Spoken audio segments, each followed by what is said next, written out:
So maybe you think radio is dope, but you really want to learn how to make a podcast.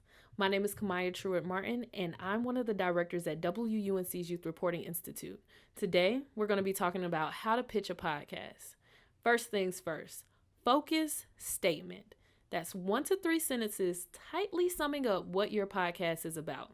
Next, you need to think about structure. What does your podcast look and sound like? Is it a roundtable discussion? Maybe it's a host interview. It could be a montage of voices, or maybe it's a combination of all of those elements. Just make sure you have an idea to start off with so your listeners know what to expect. Then you can feel free to jazz it up from there. After structure, consider who you need on your team to make this podcast possible.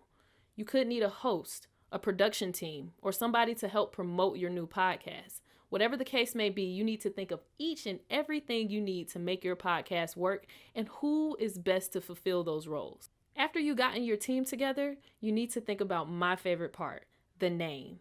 It can be quirky and as cool as you want it to be, but you need to make sure it's not being used and it's original enough to search easily. A couple of my favorite, Embodied, Tested, Snap Judgment, and Ear Biscuits. All of them with very interesting names that make you say, what could that be about? That's the goal. So you got your focus statement, your structure, your team, and your name. Last thing to think about is your audience. Who are you specifically targeting? Who is your show for?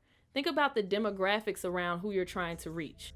If some ideas popped into your head while watching this tutorial, go ahead and write them down and investigate them further, because they could be useful in our upcoming radio challenges. Make sure you follow our Instagram at WUNC Youth Voices for more tutorials and updates. Remember, we're here to amplify youth voices. So what's your story?